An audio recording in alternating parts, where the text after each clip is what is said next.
Hello hello दोस्तों। आज हम लोग आधुनिक भारत का इतिहास का एक छोटा सा टॉपिक है जिसका नाम है ब्रिटिश भारत में शिक्षा का विकास। और यहाँ से बार बार हर एक एग्जामों में क्वेश्चन पूछा जाता है। ठीक है, हम लोग देरी न करते हुए क्या करते हैं, स्टार्ट करते हैं। इससे पहले हम एक बात बोलना चाहते हैं, इस पर गौर कीजिएगा। सपनों को सच करने से पहले सपनों को ध्यान से देखना होता है। सपनों को सच करने से पहले सपनों को ध्यान से देखना होता है। चलिए आप इस पर गौर कीजिएगा। हम लोग अब चलते हैं क्वेश्चन की तरफ। ठीक है, ये क्वेश्चन है कि व्यक्तिगत प्रयासों से सर्वप्रथम कलकत्ता में शिक्षा हेतु मदरसा की जो स्थापना किया गया था वह किसके द्वारा किया गया था? तो याद रखिएगा, किसके द्वारा किया गया था? वारेन हेस्टिंग्स के द्वारा किया गया था। किसके द्वारा किया गया था? वारेन हेस्टिंग्स के द्वारा किया गया था। अब क्वेश्चन नंबर जो है यहाँ पर देखिएगा, 2 नंबर जो कह रहा है कि वर्ष 1784 में कलकत्ता में एशियाटिक सोसाइटी ऑफ बंगाल की स्थापना किसके द्वारा किया गया था? तो किसके द्वारा किया गया था? तो याद रखिएगा, सर विलियम जोन्स के द्वारा किया गया था। यहाँ पर कहा 1784 में कलकत्ता में। क्वेश्चन बार बार क्वेश्चन पूछा जाता है कि वर्ष 1784 में कलकत्ता में एशियाटिक सोसाइटी ऑफ बंगाल की स्थापना किसके द्वारा किया गया था? तो किसके द्वारा किया गया था? सर विलियम जोन्स के द्वारा। यहाँ से क्वेश्चन घुमा घुमा के पूछा जा सकता है। ऐसे भी क्वेश्चन पूछ सकता है कि एशियाटिक सोसाइटी ऑफ बंगाल की स्थापना किसने किया था? तो किसने किया था? सर विलियम जोन्स ने। क्वेश्चन ऐसे भी पूछा जा सकता है कि एशियाटिक सोसाइटी की स्थापना सर विलियम जोन्स द्वारा कब किया गया था? तो कब किया गया था? 1784 में किया गया था। ठीक है, चलिए हम लोग इसके बारे में जो होता है, एक बहुत ही इंपॉर्टेंट क्वेश्चन इसमें दिया गया है एग्जाम में। आप इसको बढ़िया से पढ़िए और बहुत कुछ समझने को मिलेगा। ठीक ना, इसमें कहा जा रहा है कि एशियाटिक सोसाइटी ऑफ बंगाल के अधीन सर्वप्रथम भगवत गीता का अंग्रेजी में अनुवाद किसने किया था? तो याद रखिए कि चार्ल्स विलिंकन्स ने किया था। कौन किया था? चार्ल्स विलिंकन्स ने किया था। यानी हमारा जो होता है भगवत गीता का अंग्रेजी में अनुवाद जो किया गया था वह किसने किया था? तो याद रखिएगा, चार्ल्स विलिंकन्स के द्वारा किया गया था। किसके द्वारा किया गया था? चार्ल्स विलिंकन्स के द्वारा किया गया था। ठीक है, अब क्वेश्चन नंबर हम लोग इसी में बोला जा रहा है कि तथा कालिदास, याद रखिएगा कालिदास, अभी क्वेश्चन हम लोग जानते हैं यहाँ पर कि अभिज्ञान शाकुंतलम किसने लिखा है? तो कालिदास ने लिखा था। अभिज्ञान शाकुंतलम किसने लिखा था? कालिदास ने। और अभिज्ञान शाकुंतलम जो है उसको अंग्रेजी में अनुवाद किसने किया था? तो याद रखिएगा, सर विलियम जोन्स ने किया था। सर विलियम जोन्स ने किया था। कौन किए थे? सर विलियम जोन्स ने किया था। ठीक है, क्वेश्चन याद हो गया। सबसे पहले क्वेश्चन हम लोग देखेंगे कि बताइए कि एशियाटिक सोसाइटी ऑफ बंगाल के अधीन सर्वप्रथम भगवत गीता, जो भगवत गीता था, ठीक ना, इसका जो अनुवाद किसने किया था इंग्लिश में? तो चार्ल्स विलिंकन्स ने किया था। और कालिदास का एक पुस्तक है जिसका नाम था अभिज्ञान शाकुंतलम, उसका जो होता है अंग्रेजी में अनुवाद जो किए थे वो कौन किए थे? सर विलियम जोन्स ने किया था। ठीक है, चलिए हम लोग क्वेश्चन चलते हैं अगला।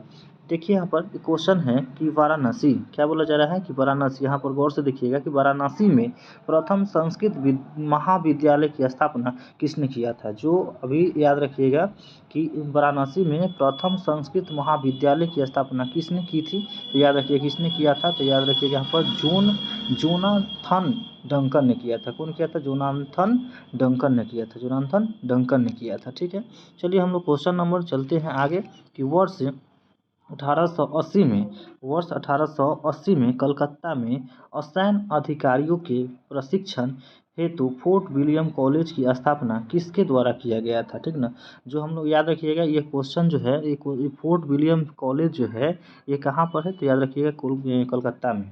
कहाँ है? कोलकाता में है। और इसका स्थापना जो है कौन किए थे? तो लॉर्ड वेलेज़ली के द्वारा किया गया था। ठीक ना, तो वर्ष 1880 में कलकत्ता में असैन्य अधिकारियों के प्रशिक्षण फोर्ट विलियम कॉलेज की स्थापना जो किया था वो कौन किया था? तो लॉर्ड वेलेज़ली ने किया था। कौन किया था? लॉर्ड वेलेज़ली ने किया था। ठीक है, अब क्वेश्चन नंबर हम लोग चलते हैं यहाँ पर।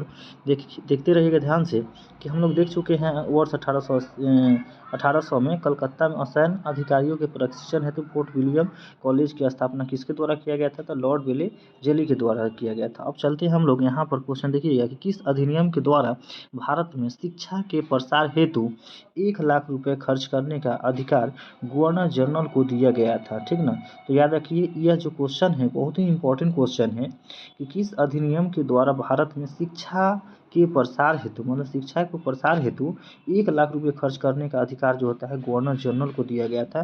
तो याद रखिए यह जो था कौन सा चार्टर एक्ट था, तो याद रखिएगा चार्टर अधिनियम 1813, चार्टर अधिनियम 1813। अब हम लोग चलते हैं क्वेश्चन नंबर नेक्स्ट की तरफ। ये क्वेश्चन जो है कि यहाँ पर बोला जा रहा है कि आंगल जो होता है, आंगल प्रचार विवाद विवाद जो होता है वह किससे संबंधित है, ठीक है। आंगल प्राच्य विवाद किससे संबंधित है, तो याद रखिएगा ये जो संबंधित है वह भारत में शिक्षा पद्धति लागू करने के तरीके से, किससे है, भारत में शिक्षा पद्धति लागू करने के तरीके से है। चलिए क्वेश्चन नंबर हम लोग चलते हैं नेक्स्ट की तरफ। यह जो क्वेश्चन है यहाँ से कि वहाँ तक हम देख चुके हैं, उसके बाद देखते हैं, ठीक है। ये क्वेश्चन है कि यहाँ पर है कि शिक्षा से संबंधित, ये तो हम लोग देख चुके हैं कि आंगल प्राच्य, यहाँ पर देखिएगा ये क्वेश्चन हम लोग अभी जस्ट देखे हैं कि आंगल प्राच्य विवाद किससे संबंधित है, तो भारत में शिक्षा पद्धति लागू करने के तरीके से।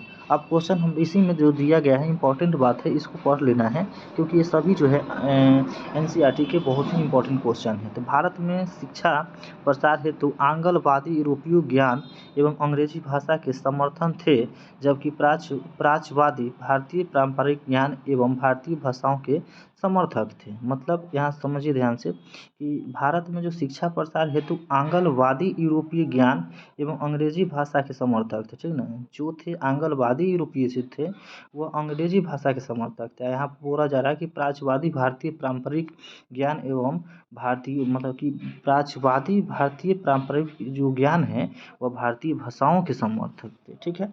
चलिए हम लोग क्वेश्चन चलते आगे कि शिक्षा के संबंध में, यहाँ पर ध्यान दीजिएगा, शिक्षा के संबंध में विख्यात अधोमुखी निस्यंदन सिद्धांत के प्रवर्तक कौन है, ठीक ना। शिक्षा के संबंध में विख्यात अधोमुखी निस्यंदन सिद्धांत जो है के प्रवर्तक कौन है, तो याद रखिएगा ऑकलैंड। कौन है, ऑकलैंड। चलिए क्वेश्चन नंबर चलते हैं कि लॉर्ड मैकाले के किस शिक्षा पद्धति से संबंधित है, मतलब कि लॉर्ड मैकाले किस शिक्षा पद्धति से संबंधित है, तो याद रखिएगा ये अंग्रेज था, इसीलिए इसको याद रखिएगा अंग्रेजी शिक्षा पद्धति से। कौन सा, अंग्रेजी शिक्षा पद्धति थे। लॉर्ड मैकाले किस शिक्षा पद्धति से संबंधित है, तो अंग्रेजी शिक्षा पद्धति से। अब क्वेश्चन हम लोग चलते हैं नेक्स्ट की तरफ। क्वेश्चन नंबरिंग नहीं किया गया है, ये जो है आप इसको देखिएगा, ये सभी एनसीईआरटी के इम्पोर्टेंट प्रश्न हैं। एक क्वेश्चन है कि भारत में आधुनिक शिक्षा प्रणाली कब प्रारंभ की गई थी। यहाँ पर देखिएगा कि भारत में आधुनिक शिक्षा प्रणाली कब प्रारंभ की गई थी, तो याद रखिए 1835 के मैकाले के स्मरण पत्र से।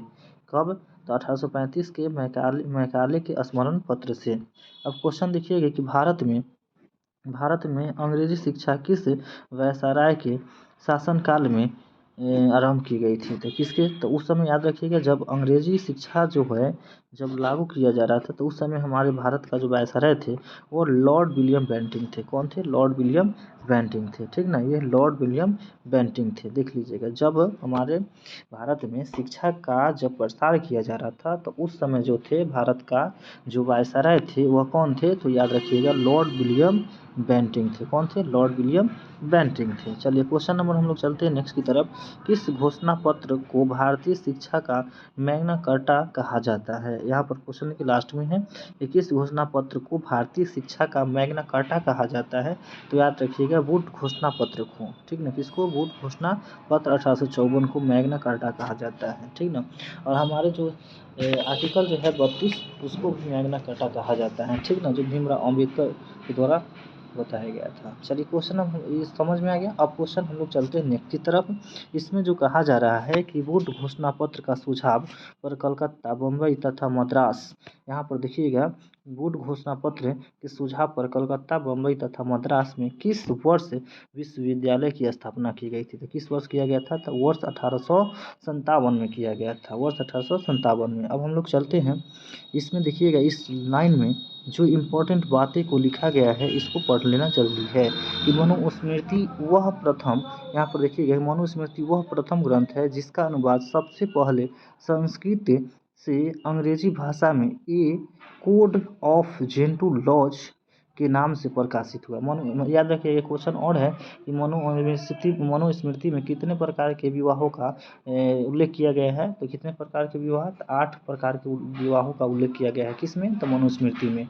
और यहाँ क्वेश्चन है कि मनुस्मृति वह प्रथम ग्रंथ है जिसका अनुवाद सबसे पहले संस्कृत से अंग्रेजी भाषा में ए कोड ऑफ जेंटू लॉज के नाम से प्रकाशित हुआ था। किस नाम से, तो ए कोड ऑफ जेंटू लॉज के नाम से प्रकाशित हुआ। चलिए क्वेश्चन नंबर हम चलते हैं नेक्स्ट की तरफ। यहाँ पर देखिएगा ये जो क्वेश्चन कहा जा रहा है कि पेरिस स्थित रॉयल एसिस्टिक सोसाइटी की सदस्यता किस भारतीय का योगदान भारतीयों को प्रदान की गई थी। तो याद रखिएगा इकरा पेरिस स्थित रॉयल एशियाटिक सोसाइटी की सदस्यता किस भारतीय को प्रदान की गई थी। तो ये थे माइकल मधुसूदन दत्त को। किसको, माइकल मधुसूदन दत्त को। अब क्वेश्चन हम लोग चलते नेक्स्ट की तरफ कि बम्बई जो है, यहाँ पर बम्बई दिख रहा है आपको। बम्बई में प्रथम महिला विश्वविद्यालय की स्थापना किसके प्रयासों से की गई थी। तो याद रखिएगा डी.के. कर्वे। किसके द्वारा, डी.के. कर्वे के द्वारा। मतलब भारतीयों को प्रदान की गई थी। मतलब ये क्वेश्चन है कि बम्बई में प्रथम महिला, मतलब बम्बई में जो प्रथम महिला विश्वविद्यालय की स्थापना किसके प्रयासों से की गई थी। तो याद रखिए डी.के. कर्वे के द्वारा, डी.के. कर्वे के द्वारा। अब क्वेश्चन नंबर चलते हैं हम लोग नेक्स्ट की तरफ कि भारतीय विश्वविद्यालय में धार्मिक शिक्षा के लिए किसने प्रबल रूप से कलकत्ता वकालत की थी। भारतीय विश्वविद्यालय में धार्मिक शिक्षा के लिए किसने प्रबल रूप से वकालत की थी। तो याद रखिए मदन मोहन मालवीय ने की थी। कौन थे, मदन मोहन मालवीय ने।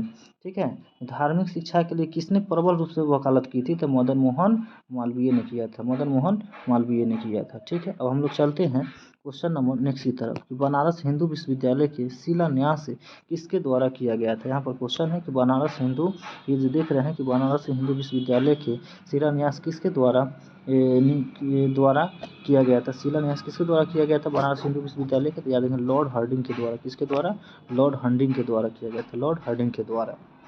क्वेश्चन और चलते हैं हम लोग इस जो दिख रहा है आपको ये टॉपिक को पढ़ लेते हैं कि भारत में जो होते हैं, यहाँ पर बोला जाए भारत में शिक्षा के क्षेत्र में विकास के लिए एनी बेसेंट ने वर्ष 1858 में सेंट्रल ऑफ हिंदू कॉलेज की स्थापना की। क्वेश्चन पूछा जा सकता है और पूछा जाता ही है कि भारत में शिक्षा के क्षेत्र में विकास के लिए किनका योगदान है, एनी बेसेंट का। और एनी बेसेंट ने वर्ष 1898 में सेंट्रल हिंदू कॉलेज की स्थापना की थी। सेंट्रल हिंदू कॉलेज की स्थापना जो है वो कौन की थी, तो एनी बेसेंट ने की थी। कौन किए थे, एनी बेसेंट ने किया था। ठीक ना, कब किए थे, तो 1898 में किया था, 1898 में किया था। ठीक है, ये क्वेश्चन समझ में आ जाना चाहिए।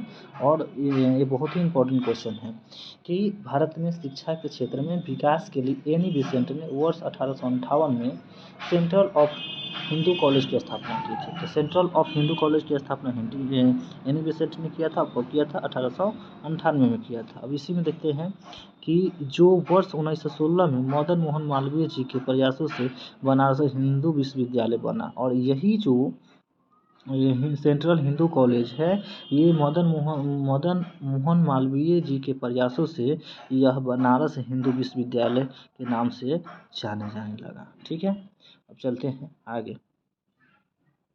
यहाँ है कि वर्ष 1817 में डेविड हेयर के सहयोग से कलकत्ता में हिंदू कॉलेज की स्थापना किसके द्वारा की गया था। तो याद रखिए जो अभी जो हम देख रहे हैं कि कलकत्ता में जो हिंदू कॉलेज की स्थापना जो किया गया था वह राजा राम मोहन राय के द्वारा किया गया था। किसके द्वारा, राजा राम मोहन राय के द्वारा किया गया था। ठीक है, राजा राम मोहन राय के द्वारा किया गया था। ठीक है, अब हम लोग चलते हैं नेक्स्ट क्वेश्चन की तरफ। ठीक है, कि यहाँ पर देख लीजिए कि अभी जस्ट हम लोग यहाँ तक देख चुके हैं कि वर्ष 1800 यहाँ पर देखे हैं कि वर्ष 1817 में डेविड हेयर के सहयोग से कलकत्ता में हिंदू कॉलेज की स्थापना किसके द्वारा की गई थी। तो याद रखिएगा राजा राम मोहन राय के द्वारा किया गया था। अब चलते हैं उसके नीचे, देखिए यहाँ पर जो क्वेश्चन कहा जाए कि वर्ष 1847 में रुड़की इंजीनियरिंग कॉलेज के रूप में भारत के प्रथम इंजीनियरिंग कॉलेज की स्थापना किसके द्वारा की गई थी। तो याद रखिए जेम्स टॉमसन के द्वारा किया गया था। ठीक है,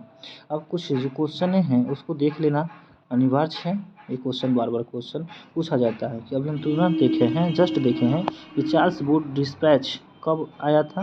1854 कब ये जो आया था, कब 1854 में। और किसके द्वारा ये, कौन उस समय जो वायसराय थे वो कौन थे, लॉर्ड डलहौजी थे। जैसे चार्ल्स वुड डिस्पैच जो था उस समय जो भारत के वायसराय थे वो कौन थे, तो लॉर्ड डलहौजी थे। अब देखिए हंटर आयोग, जो बार बार हम लोग देखते हैं कि हंटर आयोग के बारे में बार बार क्वेश्चन पूछा जाता है। हंटर आयोग कब हुआ, 1882 में, और उस समय जो था लॉर्ड रिपन था। कौन था, लॉर्ड रिपन।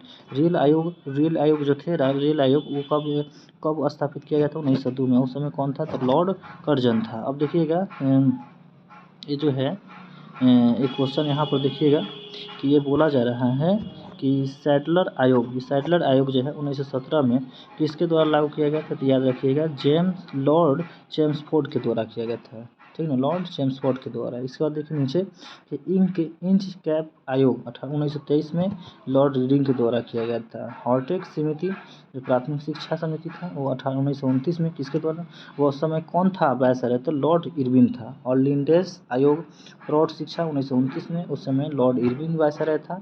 और सर्जेंट आयोग जब लागू हुआ तो उस समय 1944 में, तो उस समय जो वायसराय थे वो लॉर्ड बेवेल थे। और राधे कृष्ण आयोग 1948 में, उस समय जो थे भारत का वायसराय वो लॉर्ड माउंटबेटन था। ठीक है, इतना ही। और हम लोग अगले क्लास में फिर एक नए टॉपिक के साथ आएंगे और उसको हम लोग कंप्लीट करेंगे। ठीक है, तो आज के लिए इतना ही।